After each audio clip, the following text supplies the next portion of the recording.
পুরান ঢাকার ঐতিহ্যবাহী খাবার বাকরখানি এখন আমাদের মানিকগঞ্জে। হ্যাঁ, সম্মানিত এক্সক্লুসিভ ভিউয়ার, সবাই কেমন আছেন? আশা করি সবাই ভালো আছেন।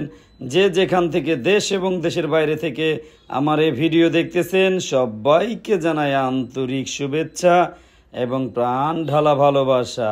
বরাবরের মতো আজকেও নতুন একটা ভিন্নধর্মী ব্লগ নিয়ে হাজির হলাম।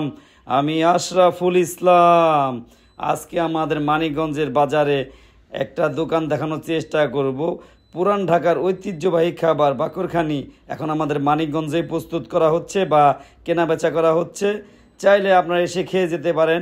এই বাকরখানির স্বাদ টেস্ট নিতে পারেন বা স্বাদ কেমন দেখতে পারেন, খেয়ে যেতে পারেন। আশা করি ভালো লাগবে। খুবই সুন্দর, ভালো লাগার মতো স্বাদ। আমি নিজে একটু ট্রাই করলাম, অসম্ভব স্বাদ ছিল। এখানে কারিগররা বাকরখানি বানাইতেছে, তারই একটা ভিডিও করলাম, দেখবেন, আশা করি ভালো লাগবে। যদি আমার এই ভিডিওটি আপনাদের কাছে ন্যূনতম ভালো লেগে থাকে তাহলে অবশ্যই শেয়ার করে দিবেন, অন্যকে দেখার সুযোগ করে দিবেন।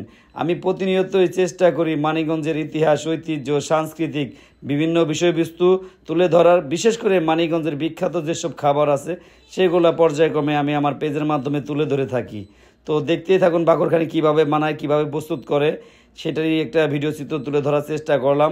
এখানে 3জন কারিগর অলরেডি বাকরখানি বানাইতেছে পর্যায়ক্রমে। তো এখানে অনেকগুলো বানানো হয়েছে, সাজিয়ে রাখছে। এখানে থেকে আমি একটা খেয়ে একটু টেস্ট করলাম। স্বাদটা অসম্ভব স্বাদ ছিল। চাইলে আপনারা এসে ঘুরে যেতে পারেন, এই স্বাদের টেস্ট নিতে পারেন। আশা করি আপনাদেরও ভালো লাগবে। অসম্ভব মজাদার ছিল এই বাকরখানি। এটা আমাদের পুরান ঢাকার ঐতিহ্যবাহী একটা খাবার। পুরান ঢাকার মানুষ ম্যাক্সিমাম সময় এই খাবারটা খেয়ে থাকে। তাই আজকে আমরা একটু ট্রাই করলাম, যেহেতু আমাদের মানিকগঞ্জে এখন তৈরি হচ্ছে বাকরখানি। তো আপনারা এসে খেয়ে যেতে পারেন। এটা হচ্ছে আমাদের মানিকগঞ্জ বাজারের ভিতরে পাওয়া যায়। তো খুবই সুস্বাদ ছিল, অসম্ভব স্বাদ লাগছে আমার কাছে।